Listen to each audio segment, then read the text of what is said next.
Ville Koivunen was just assigned to Wilkes-Barre Scranton. Is that a big deal or not? Let's talk about it. It's Crosby. Crosby on Kunitz and shot. Penguins win it!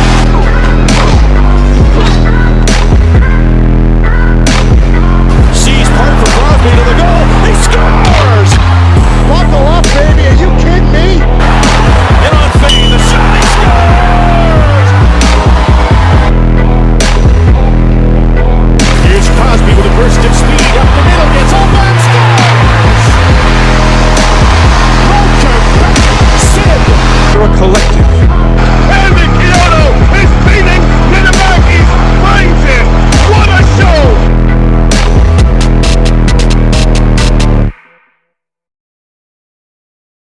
Brian Rust is back in the lineup, which means someone had to go. And over the weekend, Ville Koivunen got sent down to the Wilkes-Barre Scranton Penguins. And that caused a lot of stir in the Penguins fandom. Was he good? Was he not good? Why was he chosen? Why wasn't anyone else chosen? We have some young guns on the roster. Why didn't they get sent down? There's a lot to break down. Josh, why don't you give a little bit of a backstory and kind of give us a little context on why Ville Koivunen was chosen over some of these other guys?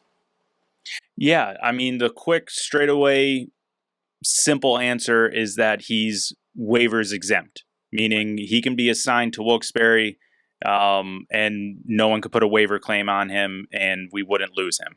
So he's, believe it or not, the only one waiver exempt at this point. Additionally, there's two guys who earned their way onto this roster by having a great training camp and preseason, and that's Harrison Brunick and Ben Kindle.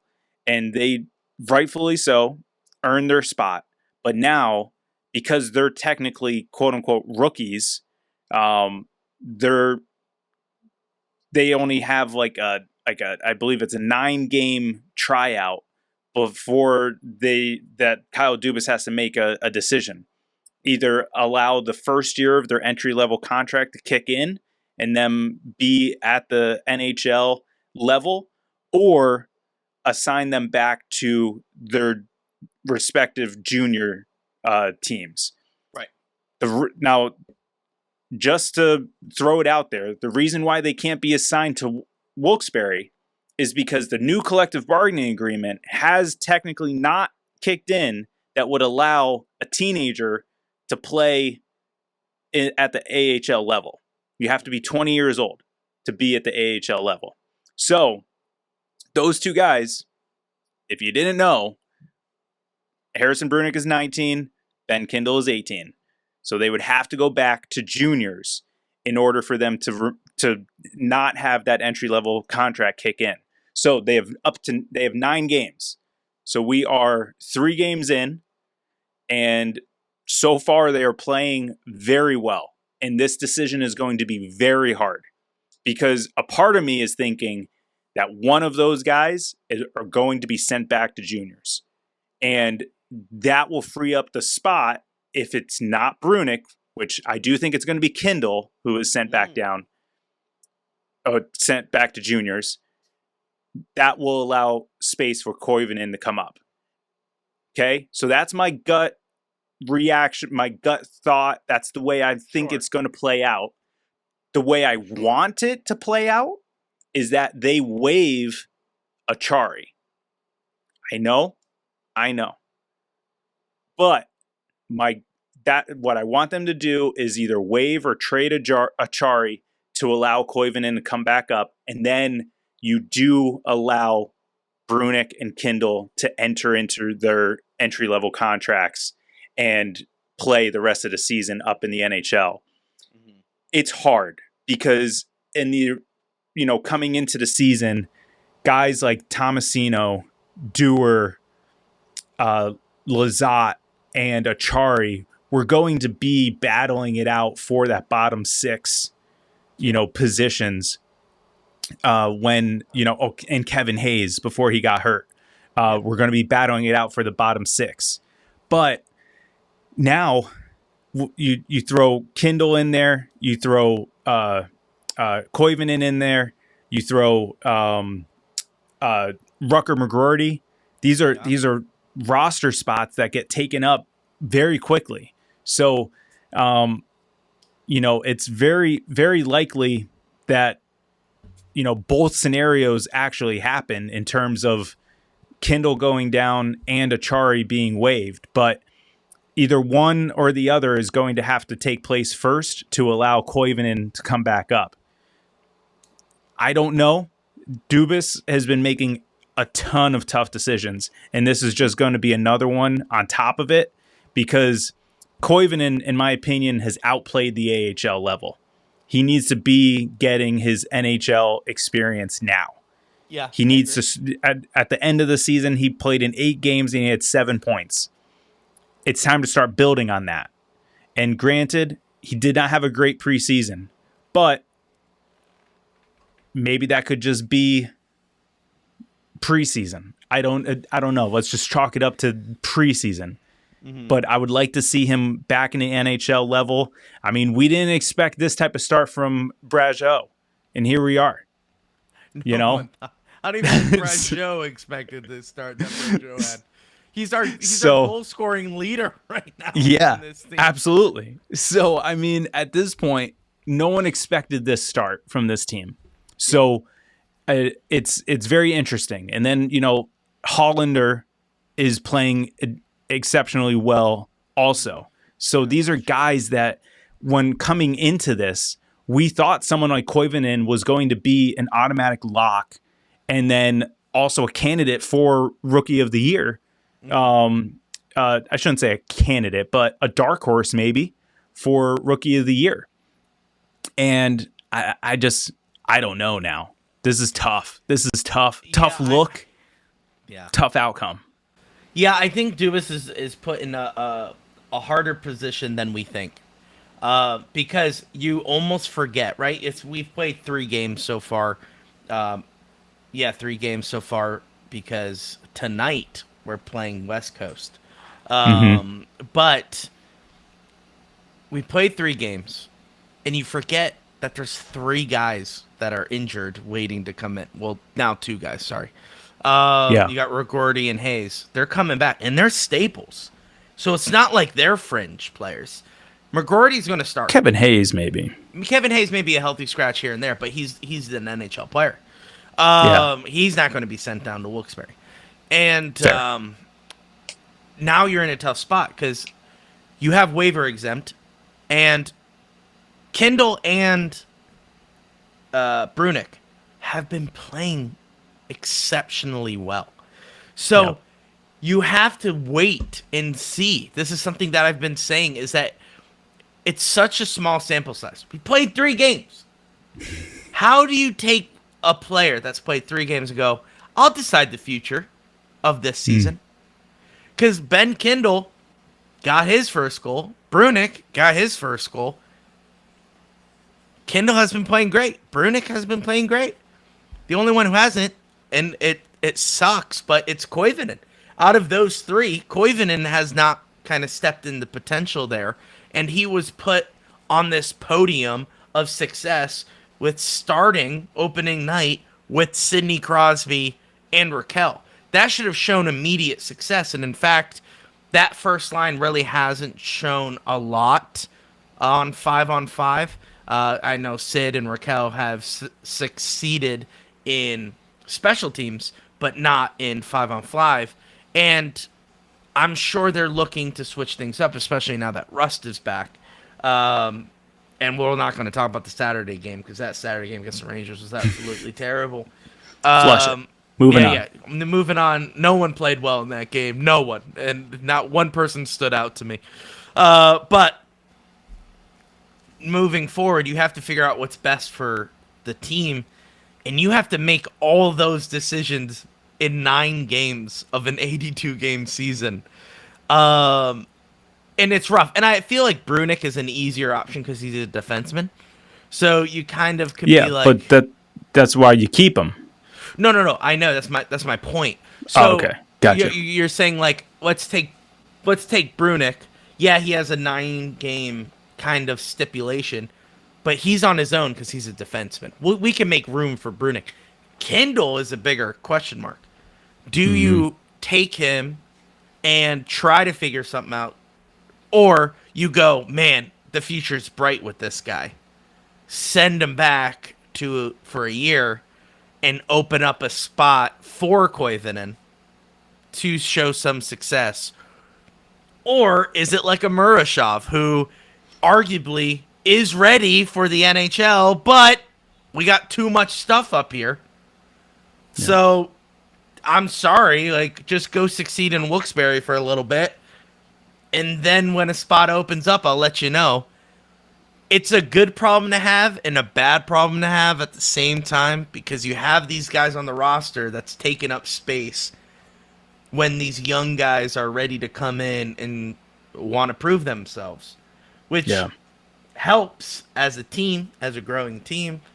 But we also, there's two camps in the Pittsburgh Penguins world, which is tanking for McKenna, trying to be competitive, and Dubas is in the middle of all that, trying to decide the future of an 18-year-old. I don't know. It's such a hard thing to do. And Koivunen was collateral damage. I think that's a great way to put it. He's collateral damage of the situation that the Pittsburgh Penguins are in. But do we try to do something to make sure he gets a spot? I don't know. Is Koivunen, like, this is very, like, heretical. It's very heresy to say, I guess. Is Koivunen someone worth, like, do you trade to make a spot for Koivunen on the Penguins? Yeah, I'm not saying we get Koivunen away. That's what I was going to suggest. Absolutely. Do we trade and try to figure something out? Because it's a win-win for Dubas, right? You trade some guys away, you get some picks in, and Koivunen, you get up there, and maybe we get to keep Kendall. Mm-hmm. Maybe. That's maybe.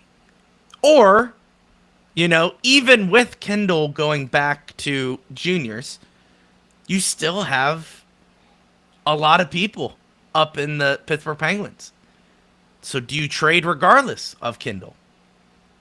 I don't know. We're not Kyle Dubas. We're not in this thing. And honestly, I think Brunick and Kendall isn't even on Dubas's mind right now.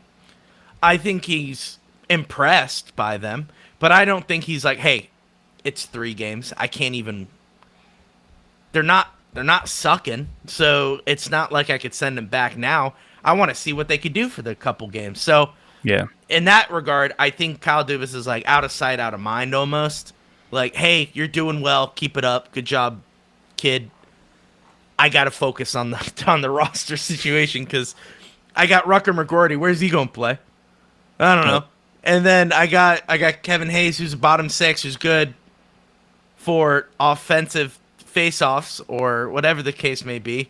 So what do I do with him? Then you have Tomasino, who got healthy scratched after 1 game. So what are you trying to – what are we doing? What are we doing? Yep. And you got the oldest core in the NHL. So I don't know what we're doing. And I feel like Ben Kendall is just someone who's like – I think he surprised a lot of people. And once again, I'm not talking about Brunick because Brunick is a defenseman, and I could tell you our defense always needs help, so that's not an issue. It's our offense that needs looking at, and I think he surprised a lot of people. First of all, to make the opening night roster, that's very nice. But to be as consistent as he is in these past 3 games, showing up some of the older guys, I think that's turning a lot of heads, and it's turning the heads into a place of, are we trading a few guys to make sure Koivunen gets called back up, to make sure Ben Kendall has a spot with McGroarty and these younger Tomasino? Because I like Tomasino. Hollander. Novak look good, too.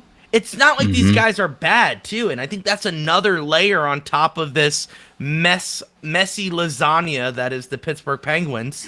It's another layer of there's no one who's, like, really bad. offensively. You know, like Yeah. I was talking to Josh about Lizotte. I liked how Lizotte was playing. I mean, you could say Achari, but like, it's not like he's been terrible. No, it's just he's the oldest odd man out. So that's why I feel like that's why it would be Achari or when healthy Kevin Hayes. It's like those two guys are like the prime examples of, you know, I mean, I would throw Connor Dewar in there, but Connor Dewar's playing well and he's playing better than Achari. So it's like in the ranking of the hierarchy, it's like Achari, I'm sorry, but you're just the odd man out on this bad team who has forwards who are playing well. So it's that's sorry. The messiness of it. We're supposed to be a bad team, but we're not because everyone's playing well. And we have too many good guys in the wings ready to come up and play. Yeah. What a weird position the Pittsburgh Penguins are in. Yeah. You know what I'm saying? Because Absolutely. like I said, there's two camps. One wants to tank. One other camp saying, why aren't we competitive? And yet we are. Once again, small sample size. Don't get too excited. It's only been 3 games. But we have to make a decision by game 9. That's nuts. To either send these. One is a defenseman. So I'm not really too worried. I think he is going to make the cut, Brunick. Yeah. Like Josh, like you said. But Kindle, I like Kindle. I would like to see Kindle make the roster, but that's not going to happen with what our current situation is. Yeah. But Kindle's going to make us competitive. He's already on the team. If it's the camp of tanking, send him back to juniors because you know he's going to be good next year. Tank for McKenna. Try to get McKenna. Josh, imagine a roster with McKenna, McGroarty, Koivunen, Kindle. Holy crap. Maybe, and like, don't forget, there were guys who did well in preseason who are now in Wilkes-Barre. That is also true. Tristan Burrows, Avery Hayes, Yeah. Owen Pickering. There's guys that are down there that are going to be up here next year, if not 100%. halfway through the year, once we start shelling out some of these guys, throughout the season.